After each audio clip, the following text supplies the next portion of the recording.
Hai geng, welcome back to my channel. Balik lagi di channel kita tercinta geng. Kali ini kita akan ke Kalimantan Utara lagi untuk menemui suku Tidung lagi geng. Kemarin memang kita sudah bahas tentang suku Tidung, tapi kali ini kita geser sedikit ke Kerajaan Tidung ya. Tapi sebelum kesana jangan lupa subscribe bagi yang belum, dan like yang sudah. Terima kasih banyak geng. Oke geng, Kerajaan Tidung atau dikenal pula dengan nama Kerajaan Tarakan, Kalkan atau Kalka ini sebenarnya kerajaan yang memerintah suku Tidung di Kalimantan Utara.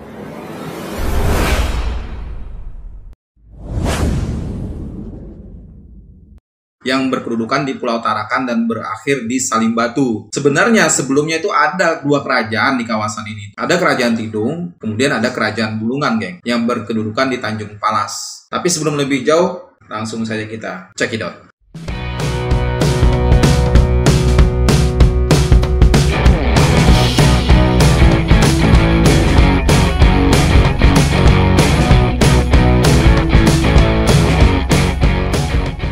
Riwayat tentang kerajaan atau pemimpin yang pernah merintah di kalangan suku Tidung ini terbagi dari beberapa tempat, geng. Yang sekarang sudah terpisah semuanya itu menjadi beberapa daerah di Kabupaten Salim Batu, Kecamatan Tanjung Palas Tengah, Kabupaten Bulungan ya. Kemudian Malinau Kota, Kabupaten Malina, kemudian Sesayap, Kabupaten Tanah Tidung, Sembakung, Kabupaten Nunukan, Kota Tarakan, dan sampai ke Sabah, Malaysia bagian selatan. Kemarin kita sebenarnya sudah singgung sedikit di pembahasan suku Tidung ya. Ada linknya di atas, silahkan dibuka lagi. Tapi ini kita akan lebih perjelas karena suku Tidung ini, geng, mereka sebenarnya memiliki kerajaan ya, Kerajaan Tidung ini. Nah, dari riwayat-riwayat yang ada di kalangan suku Tidung, geng, tentang kerajaan yang pernah ada yang dimiliki oleh suku Tidung ini, dapat dikatakan yang paling tua di antara riwayat itu adalah Kerajaan Menjelutung di Sungai Sesayap dengan rajanya yang terakhir itu bernama Benayuk. Ya, berakhirnya zaman Kerajaan Menjelutung ini karena ditimpa malapetaka berupa hujan, ribut, puting beliung, angin topan yang sangat dahsyat ceritanya itu. Sehingga mengakibatkan perkampungan ini, geng, ini runtuh dan tenggelam ke dalam air atau sungai yang ada di situ, termasuk semua warganya. Jadi peristiwa itu, geng, di kalangan suku Tidung itu disebut gasap, yang kemudian menimbulkan berbagai mitos tentang Benayuk dari Menjelutung, atau mitos bagaimana hancurnya Menjelutung ini nanti kita akan bahas di video yang lainnya. Kali ini kita cerita dulu tentang Kerajaan Tidung. Masa pemerintahan Benayuk ini berlangsung selama 35 musim, geng. Jadi perhitungan musim ini berdasarkan hitungan hari bulan ya, purnama, yang dalam semusim itu terdapat 12 purnama, geng. Nah, dari itu maka hitungan musim ini dapat disamakan lebih kurang lah itu dengan tahun Hijriah apabila dirangkaikan dengan riwayat tentang beberapa tokoh pemimpin atau raja yang dapat diketahui lama masa pemerintahan dari keterkaitannya dengan Raja Benayuk ini. Jadi, kalau kita perkirakan itu peristiwa yang terjadi di Menjelut sekitar awal abad ke-11. Kelompok-kelompok suku Tidung pada zaman Kerajaan Menjelutung ini, geng, ini belum seperti yang ada di pikiran kita sekarang itu ya. Karena diketahui bahwa di kalangan suku Tidung yang itu ada 4 kelompok ya, ada 4 kelompok dialek bahasa Tidung, yaitu ada dialek bahasa Tidung Melinau, dialek bahasa Tidung Sembakung, kemudian dialek bahasa Tidung Sesayap, ada dialek bahasa Tidung Tarakan yang biasa disebut dengan Tidung Tengara yang kebanyakan bermukim di daerah air asin. Jadi, geng, dari adanya beberapa dialek bahasa suku Tidung ini merupakan kelompok komunitas hubungan sosial, kemudian budayanya masing-masing itu ada. Jadi tentu kelompok-kelompok ini dimaksudkan untuk memilih pemimpin mereka sendiri, tidak hanya satu. Jadi sebagaimana diriwayatkan kemudian bahwa setelah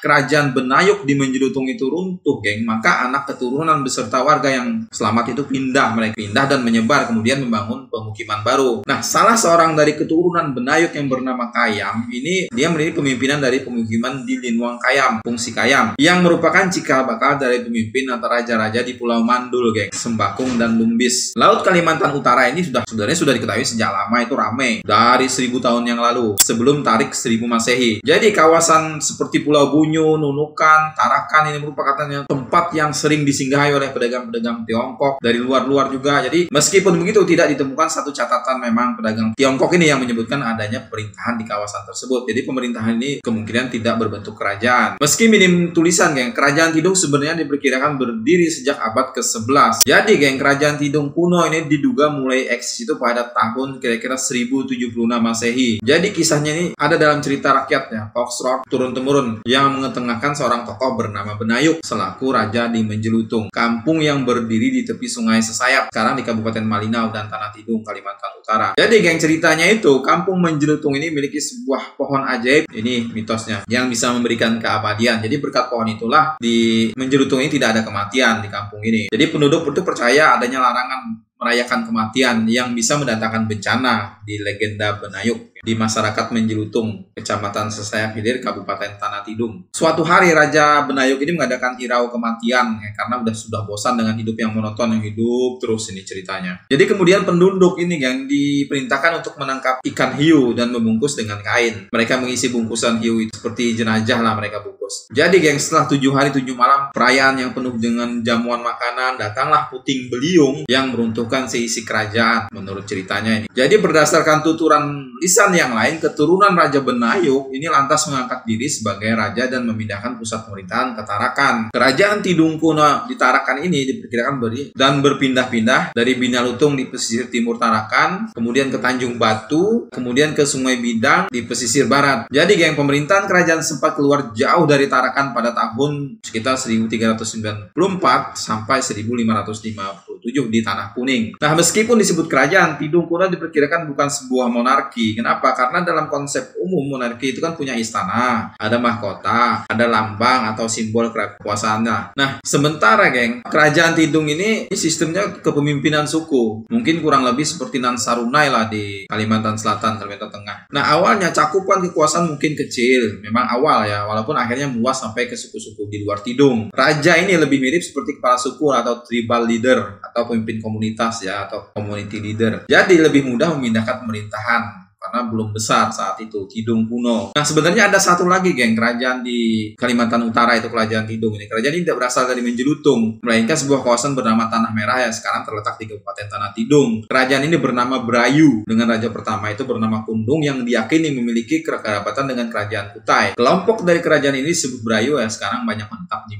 Malinau Kota. Satu lagi itu kelompok Sesayap, banyak menetap di Malinau Seberang. Periode kerajaan Tidung kuno ini geng berakhir pada masa pemerintahan Ratu Ikenawa. Ia menikah dengan Raja Laut yang diduga keturunan Raja Sulu Filipina pada tahun 1557 geng. Pernikahan ini kemudian melahirkan dinasti Tenggarai yang memimpin kerajaan Tidung fase setelah kerajaan Tidung kuno tadi. Dari Tanah Kuning, Raja Laut mengembalikan pusat pemerintahan ke Pulau Tarakan geng. Jadi kesultanannya ini dikenal dengan nama Kesultanan Tenggara. Populer juga disebut sebagai kerajaan Tarakan, Kalkan atau Kalka. Corak pemerintahan adalah kesultanan, jadi sudah menjadi kesultanan. Karena Raja Laut ini sudah memeluk agama Islam geng. Jadi pengaruh agama Islam ini bagi masyarakat Tidung ini sering kali menimbulkan multipersepsi sebenarnya. Sebagian ahli dan pemerhati Kalimantan mengidentikan mereka yang tidak beragama Islam itu berdiam di pedalaman, hulu sungai atau sering disebut sebagai orang gunung dengan istilah Dayak. Kemudian Melayu itu lebih merujuk kepada mereka yang beragama Islam, mendiami pantai, pinggir sungai atau kepulauan. Istilah Dayak ini seringkali dibenturkan dengan kata Melayu, seakan-akan sesuatu yang berseberangan. Namun demikian, sejumlah peneliti menyatakan orang Tidung juga memiliki banyak kesamaan dengan suku Dayak. Sebagai contoh nih, Tidung yang berarti gunung atau tempat tinggi itu menjalankan pola hidup sederhana sebagai petani. Jadi atribut-atribut kedayakan juga digunakan orang Tidung, seperti senjata tradisional yang sangat mirip dengan mandau. Jadi geng, sebenarnya siapa Dayak, siapa Tidung? Dayak ini kan pada awalnya itu sebutan orang luar untuk menyebut orang asli Kalimantan. Jadi kalau dilihat dari bahasa, antara Dayak dan Tidung ini hampir mirip-mirip sebenarnya. Dan mereka pun saling mengerti bahasa satu sama lain. Jadi bagi saya aneh kalau antara Tidung dengan Dayak ini kemudian dibenturkan. Berarti orang yang tidak paham sejarah, tidak paham silsilah. Karena jangan lupa ada genealogi. Bahasa Tidung ini memang memiliki banyak kesamaan dengan penutur dari Kuala Penyu di Sabah Barat yang berasal dari etnis Murut. Jangan lupa kita sudah bahas rumpun Dayak di video sebelumnya. Etnis Murut ini sering disebut sebagai Tenggara ya. Jadi Cilik Riwut dalam mana Serpana Tau Tatu Hiang atau menyelami kekayaan leluhur menyatakan bahwa suku Tidung ini merupakan bagian dari keluarga Dayak Murut geng. Jadi ada beberapa klasifikasi, kita sudah bahas ini kemarin. Ada videonya di atas. 7 rumpun besar suku Dayak. Nah, kalau kita kembali ke